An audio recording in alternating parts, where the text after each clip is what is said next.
Welcome, everyone. I guess this is the fourth week. I'm going to talk today about what is arguably the most famous of the Canterbury Pilgrims, the Wife of Bath. And by famous, I mean both among people who've read any of the tales.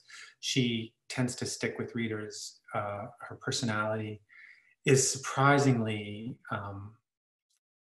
both charismatic and memorable.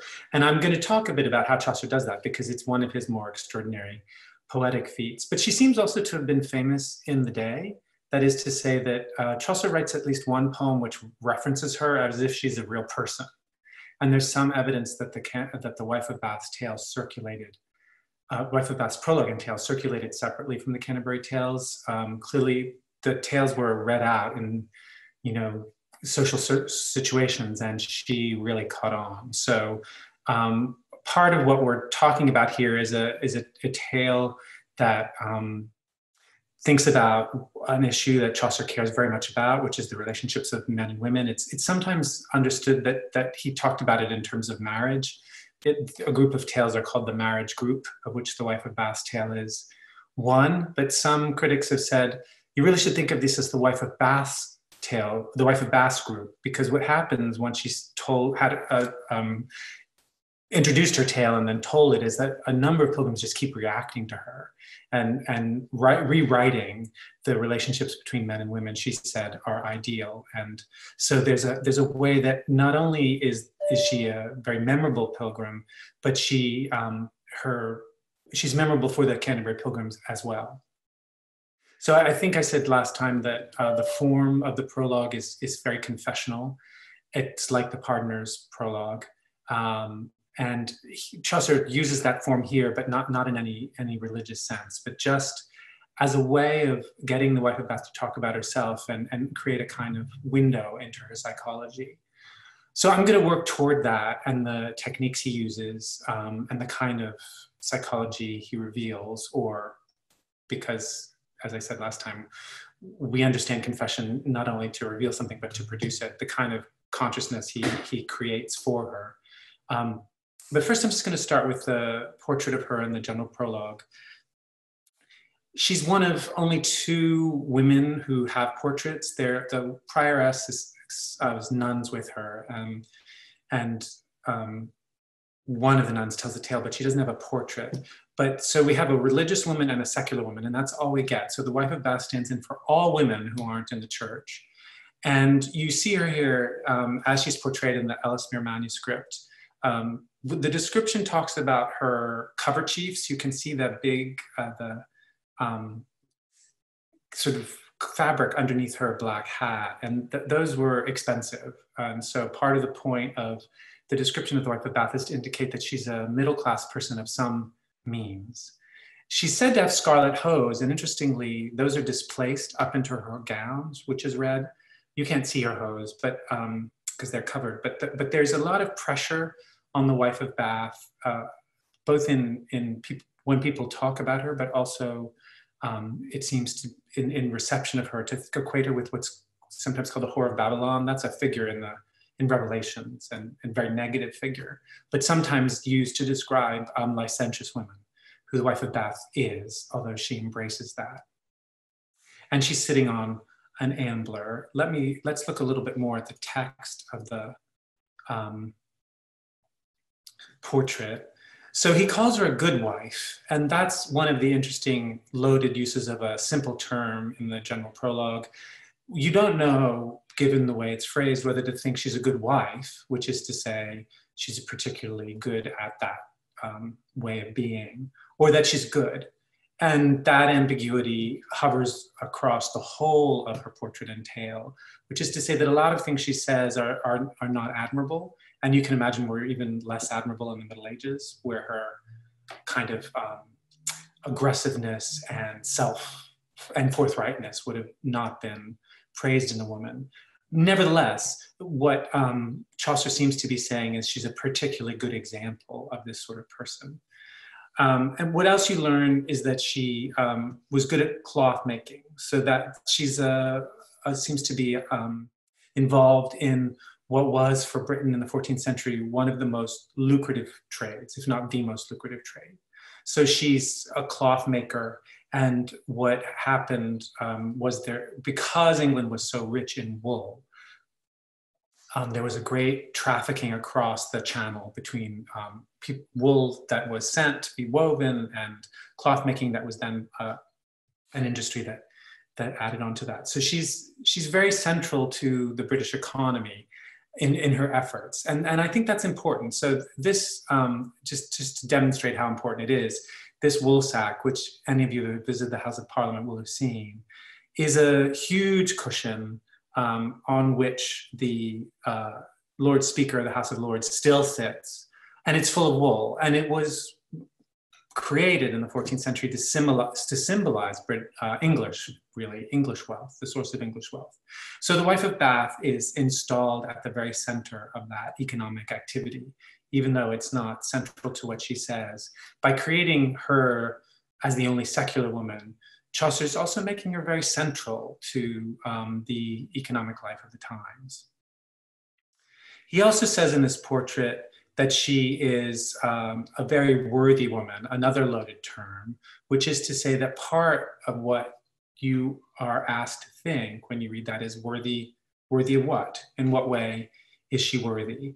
Part of the portrait doesn't seem to portray her as a woman of enormous ethical probity. So does it mean that she's wealthy? Or does it mean that she's worthy by her own estimation? That's sometimes what Chaucer means by a term like that, especially in a general prologue. But if he means that she is worthy as in, of good standing, of good character, he immediately undercuts it, Chaucer, the narrator, in the general prologue, because he says she's had 5 husbands. Now that's a statement that indicates a certain amount of licentiousness, which is to say, what we soon learn in the prologue to the tale is that the wife of Bath is particularly interested in sex. So she moves from husband to husband, but to have had 5 husbands involves a certain calculation, is what's implied there, which is to say that she tends to marry older men. And this is, as was clear, just as is clear just from the records, one of the best ways to become wealthy as a woman was to be a widow. And so she kept repeating the practice. So she wasn't a businesswoman only in the way that she traded in daily life, but in the way that she conducted her relationships, and particularly her sexual relationships. And you begin to see too that she's kind of, she's kind of greedy about the very activity in which the pilgrims are engaged, which is to say, if you look 5 lines down in this passage, she'd been to Jerusalem 3 times. And I think I said when I was talking about the general prologue that to travel to Jerusalem was very expensive. So to do this 3 times was to spend a lot of money. This idea of her traveling a lot, and pilgrims also had a slightly bad reputation just for, because they could get into all kinds of trouble and they weren't overseen along the road. And that's what it seems to be indicated by, she could mutchel. Could is a very slightly different term in Middle English. It means she knew how to very well wander by the way. And part of what that means is she was good at traveling, but wandering by the way also seems to involve the licentiousness that got her 5 husbands. That is, it seems to suggest that she's very good at straying from the narrow path. And you see that again at the very end of this passage. For she could have that art, that is love, the old dance, which is to say that she knew very well how to conduct herself in love. Love's an interesting term, and it'll come back in the Wife of Bath's prologue, because it's one of the ways that the Wife of Bath talks about relationships between men and women. But she also thinks in terms of sex as well. So those 2 things, how much love has to do with sex, is very much at issue in her prologue and tale.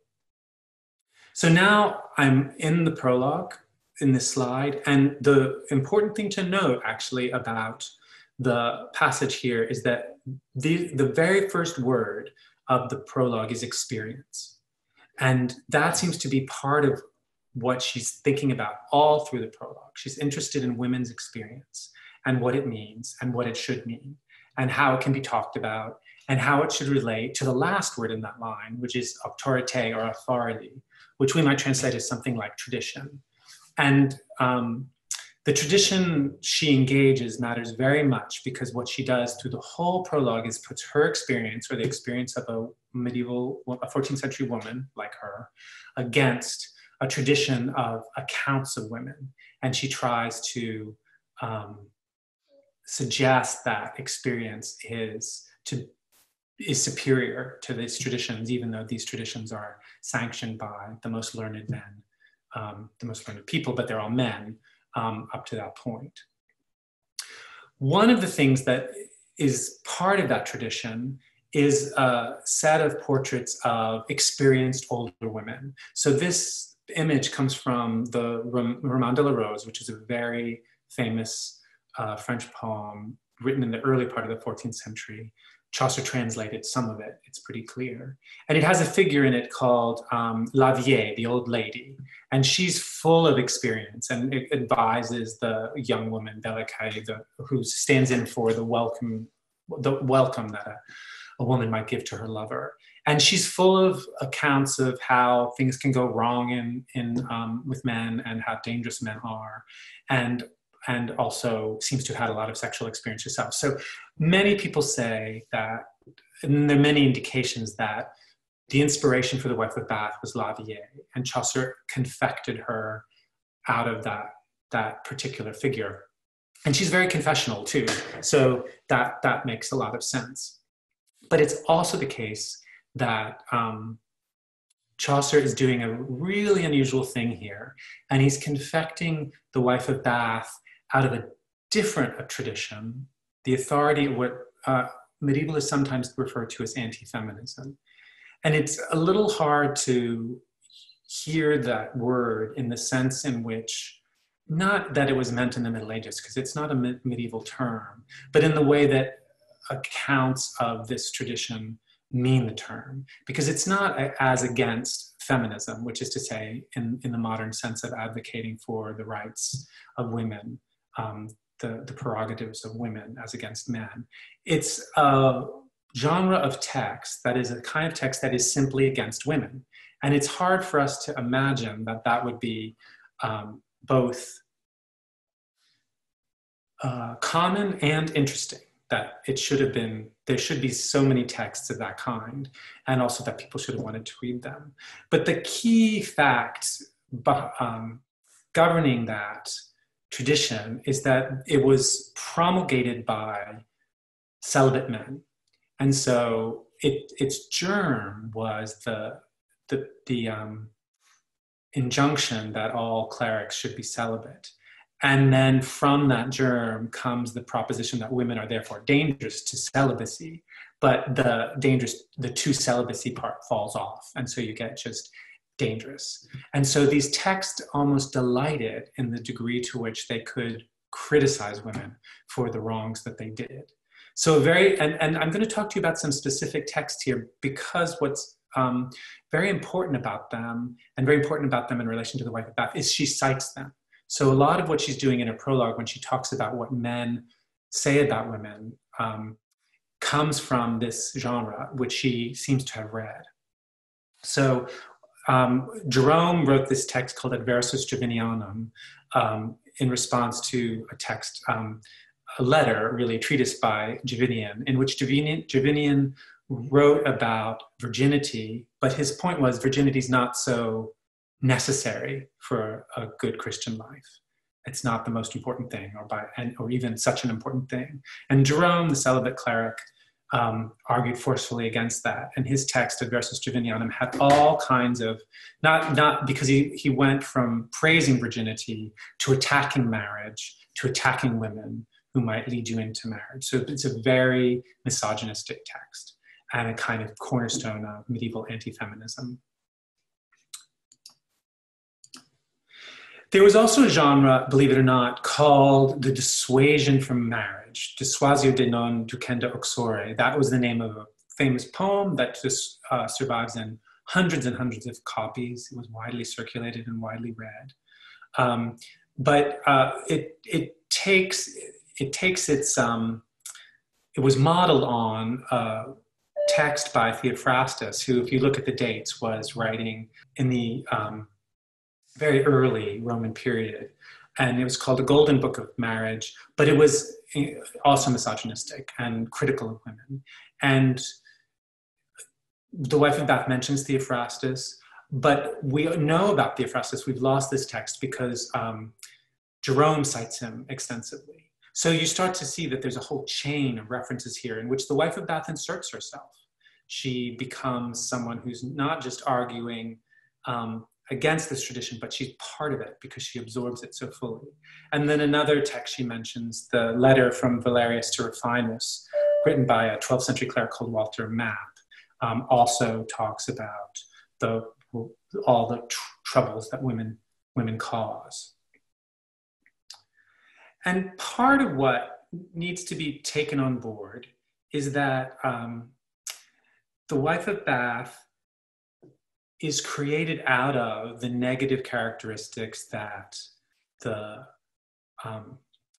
anti-feminist treatises attributed to women. So some of what Chaucer's doing here, if you think of the thought experiment, so Chaucer didn't have examples of women who wrote about themselves.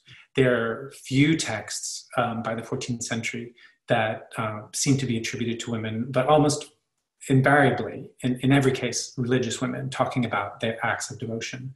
So to try to think about how a writer might model the writing about a woman and a woman's consciousness on a text would be to find a null set. So what Chaucer's doing in this thought experiment is thinking, well, where do you get women's voices? And how can I use them to make a vibrant woman?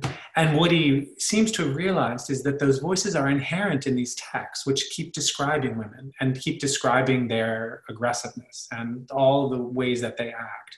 And so part of what Chaucer does, it's only the first step, is that he allows her to be this negative image of woman that you find in the anti-feminist treatises. So here you see her. So part of what I'm saying more simply is that the Wife of Bath is misogynist. She's a woman who's misogynist. Now, harkneth hu I bar me properly. Now look how I conduct myself. You weasel weavis that can understand. She's representing herself as like Lavier. She's gonna educate women. Thus should ye spake and bet 'em wrong on hon. You should speak just as I'm telling you here and do them wrong, that is men. Put half so boldly can there no man swear and lie as a woman can. No man can lie half as well as a woman. And what Chaucer gets out of that, though it's a sort of a negative characteristic, is someone who argues for herself, who's vibrant, who can be aggressive. So that there are characteristics which can be redeemed in this embrace of anti-feminism. But this kind of, and I'll look at it in a second, this kind of language comes straight out of the language of anti-feminism. But she's also, and Chaucer tries to find a way to make her this, an image, a more positive image of a lover. And that was a model too. Alas, alas, that ever love was sin. I followed my inclination by virtue of my constellation. So she's saying, I was born to be a lover. And so this, what you call this licentiousness, is really a quality that you sometimes otherwise praise as love. But if you look at the last word in this passage, it's also taken back. She seemed to be a creature of love. She's also portrayed as a creature of appetite. And that's another term attached to women by the genre of anti-feminism in negative terms.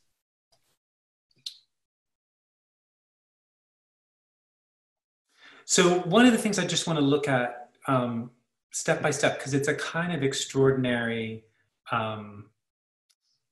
act of poetic creation, is the way that Chaucer borrowed word for word at times the language of these works of anti-feminism in creating The Wife of Bath.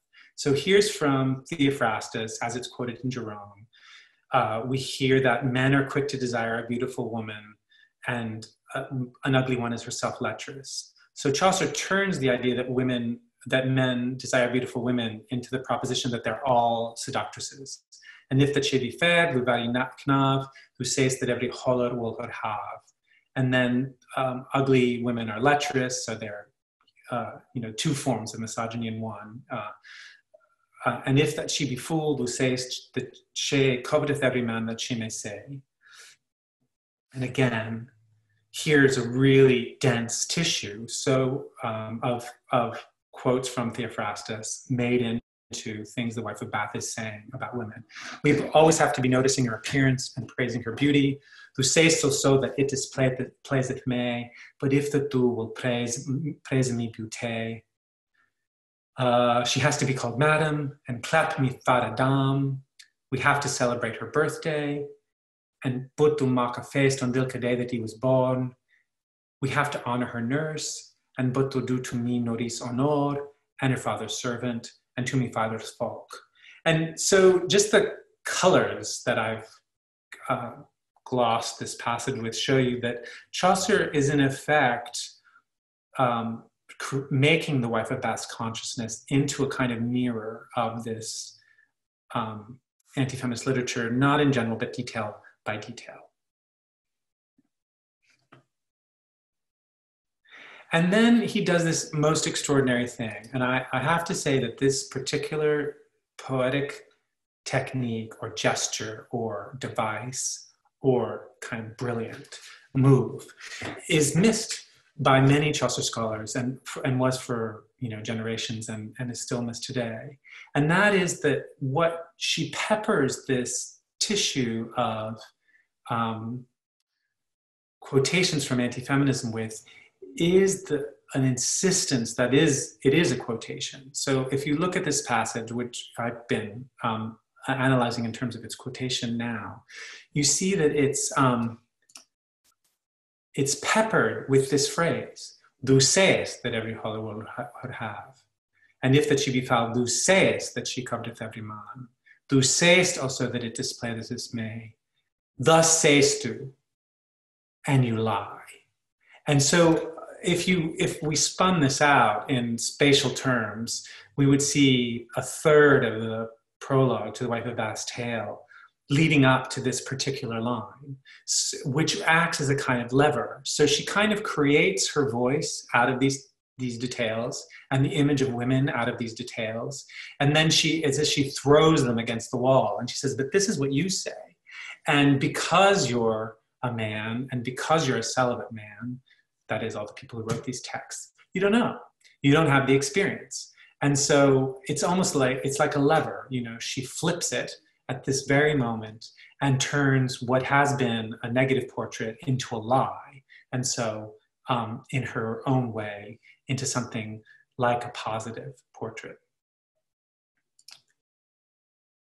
And one of the things that becomes clear as you get to the latter part of the Wife of Bath's prologue is that she is not just a projection of Chaucer's intellect, who is using techniques that he devised to produce herself. Chaucer finds a way to ground it in her own experience, which is to say that you learn that her fifth husband read out of this book of wicked wives.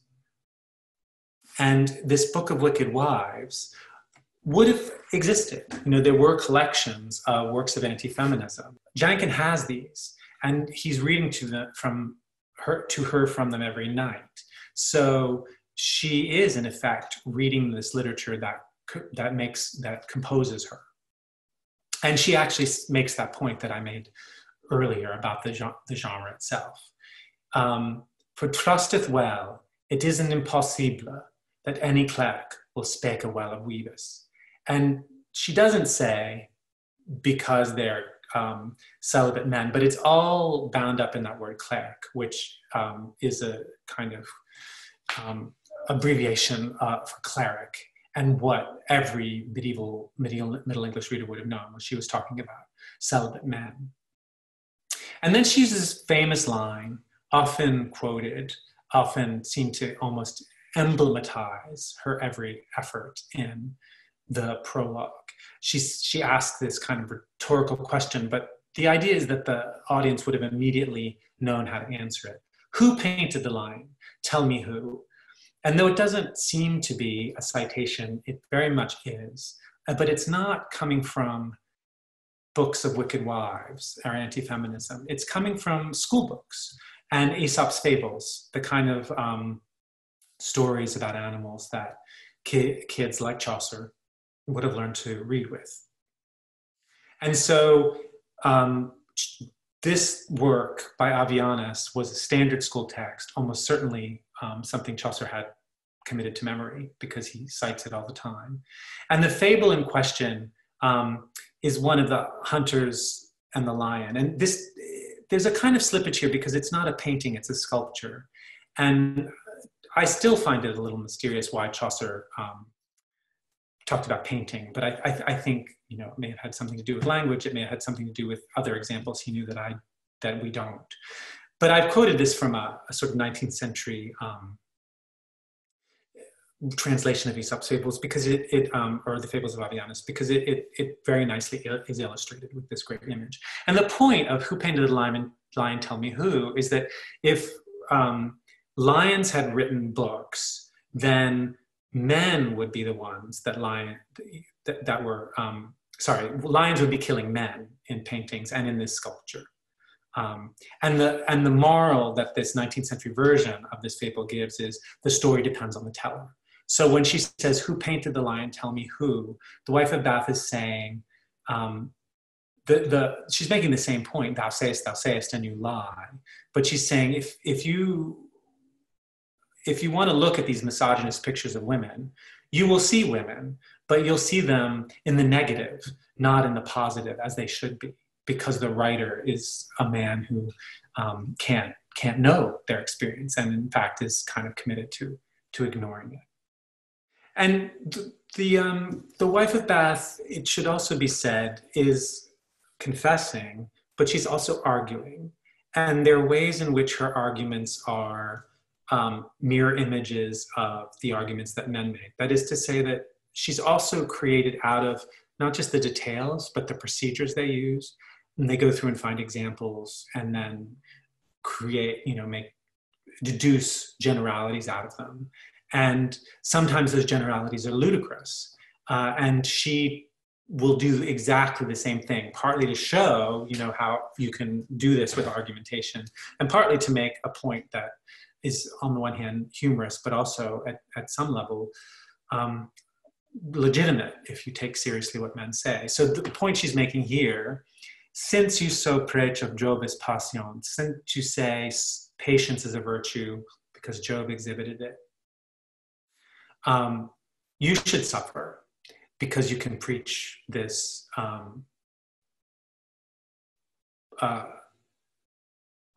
principle so generally. So the suffer and patience are connected in Middle English and medieval understandings. Suffer means to allow, patience means to allow. So what she's saying is that you can be patient if you want to preach this particular principle. And she turned the screw right before the bottom of this passage. And sith a man is more reasonable than woman is, he must have been souffrable. So she's saying, if you say patience is a virtue and women make you suffer, then women are helping you because they're making you more patient and, by your own estimation, better people. So it's a kind of logic chopping, but part of the point of that is that the logic chopping is inherent in the anti-feminism she's mimicking or mirroring.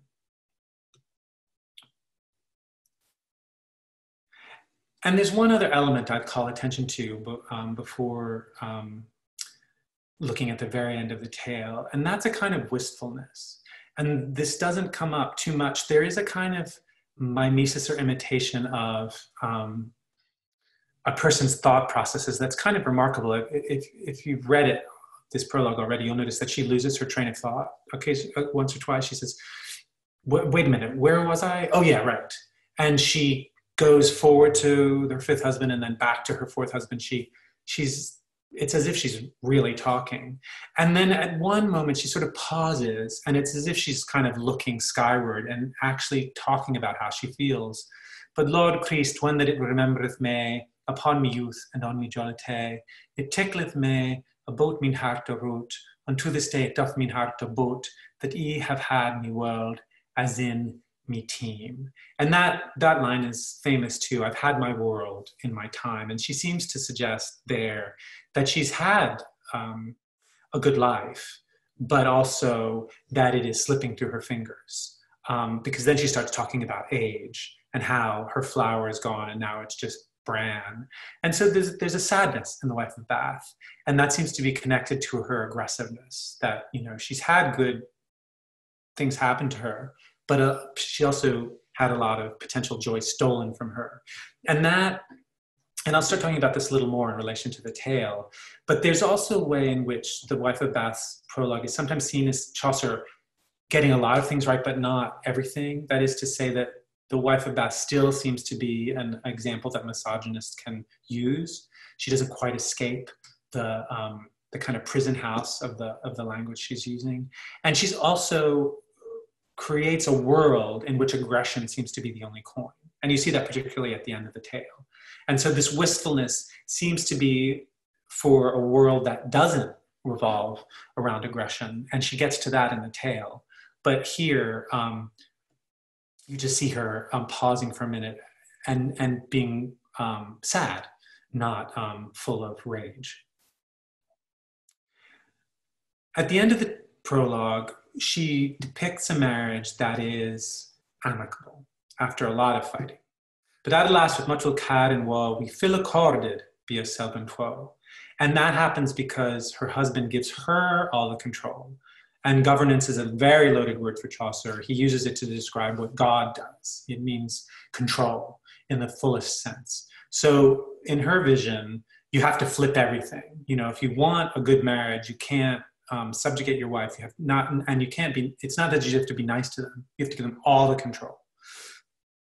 And this is sometimes seen as a failure too, not of poetry, but of a kind of ethics that, you know, it doesn't really solve a problem if you just imagine a woman as aggressive as a man and flip it. And that's what happens at the end of the tale too. So there's a lot of violence. That's what I picked out here. I with me fist, so took him on the cheek, and with his fist he smote me on the head. And if you look near the end, and yet afterwards I hit him on the cheek. So in the context of all of this is a lot of physical violence. And it leads to a vision of mastery. That's a word that's often associated with the wife of Bath, and you see it in the first bold passage here. But when that I had gotten unto me be mastery and all the sovereignty, we never had debate. So as long as I'm in control, there'll be no more arguing. And so she pours all of this aggression into this vision of a peaceful marriage based on female dominance. So, extraordinary form of imagining in the 14th century. But one of the things that's also extraordinary about this portrait is it seems that it is not adequate even to Chaucer himself. And so in The Wife of Bath's Tale, he tries a more comprehensive vision of blissful marriage with there's inaugural violence, but not within the marriage. And that's part of what he's trying to portray, is a kind of, and having The Wife of Bath portray is imagining a world in which this kind of aggression wouldn't be necessary. So I'm going to talk a little bit about the tale now, and it relates to everything I've said so far.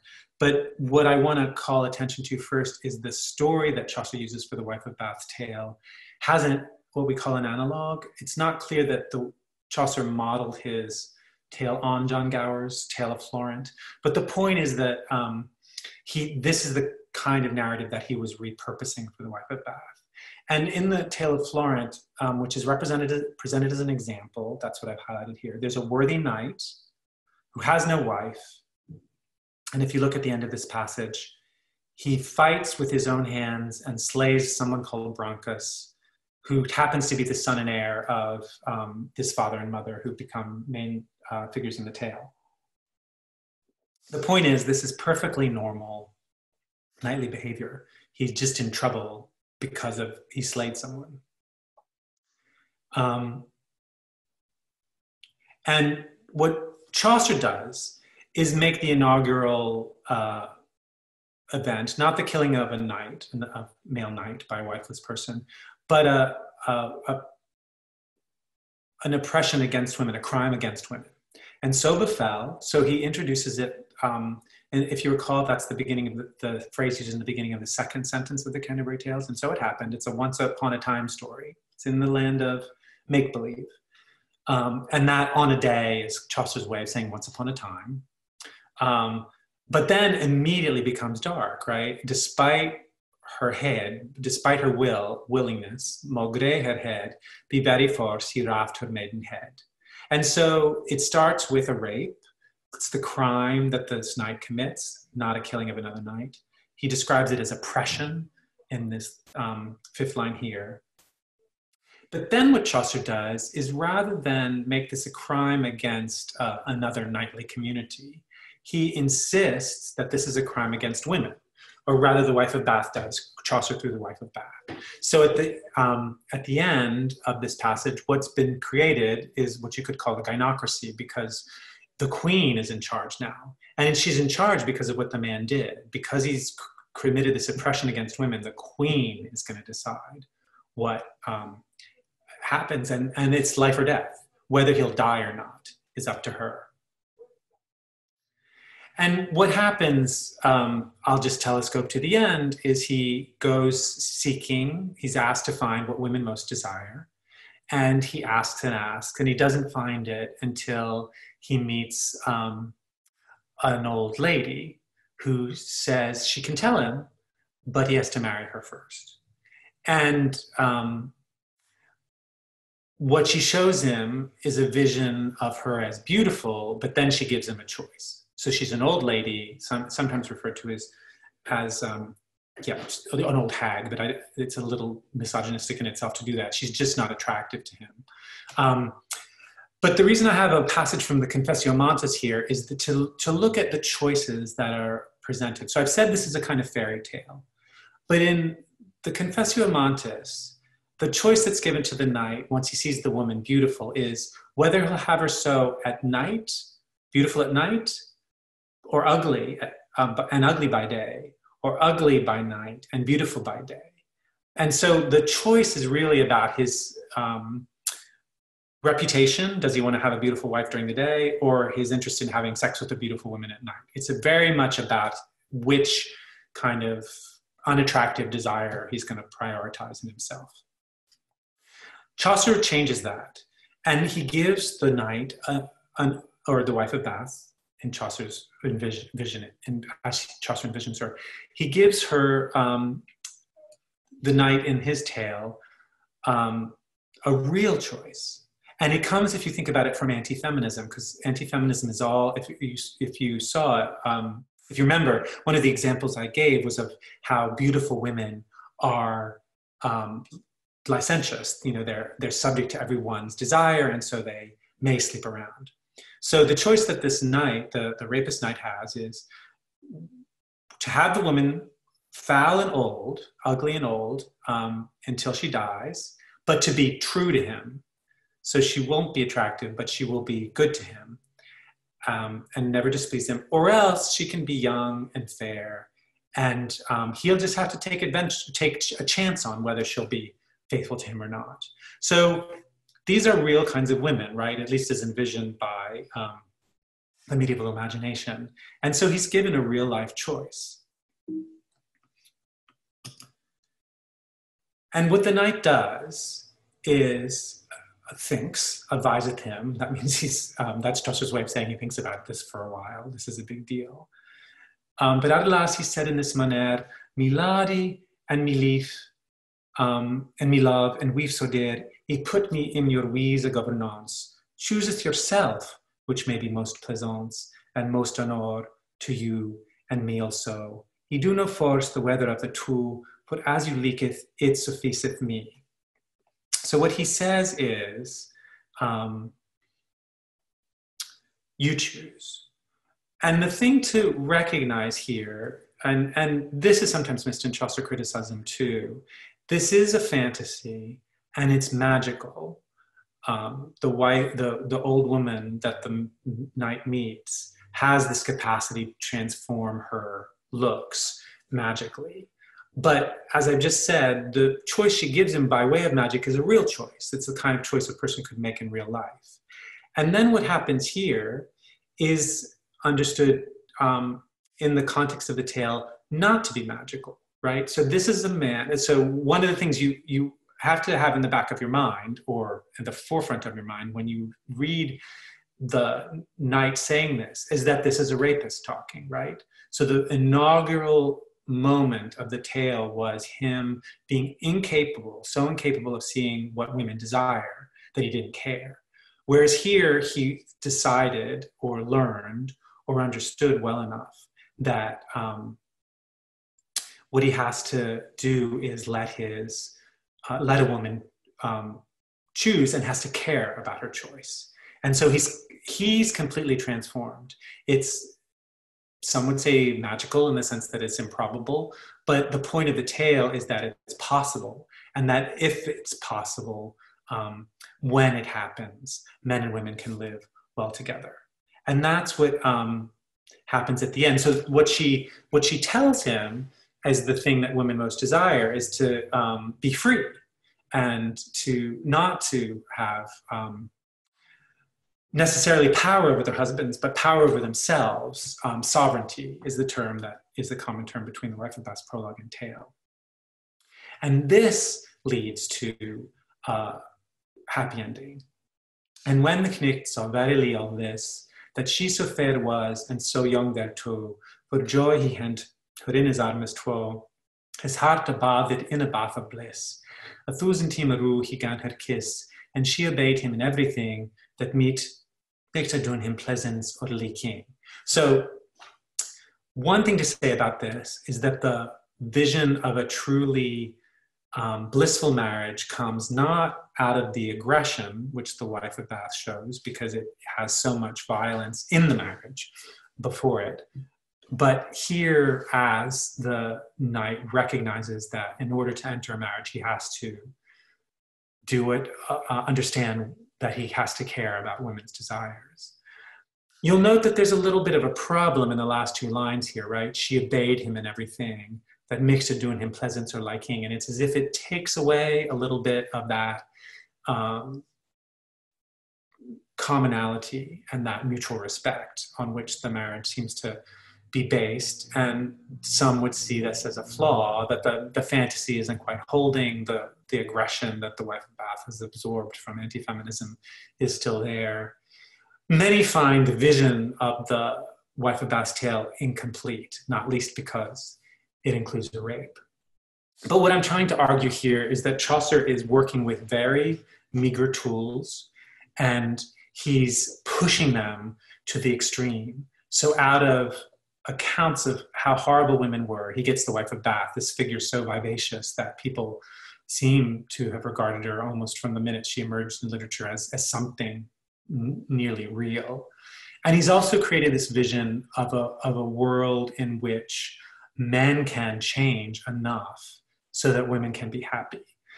And I said that the Wife of Bath begins a kind of set of tales that react to her. And part of what is going on here too is that Chaucer is beginning a process of thinking about this balance of power. And one of the Chaucer critics I respect most of all talks about the way that democracy is not, a particularly good model for a marriage, as Chaucer saw it. He begins with the notion that someone has to dominate, and he tries to figure out through these tales who that should be. And so, just to give you some sense of what he does, after the Wife of Bath's tale, he thinks about a marriage in which the woman is completely subservient and the man is completely dominating.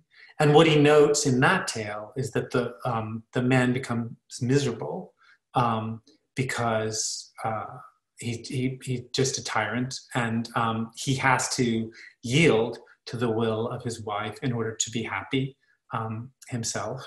And then he tries a different tack in The Merchant's Tale. So that one's called The Clerk's Tale, fittingly enough, all about women's subservience.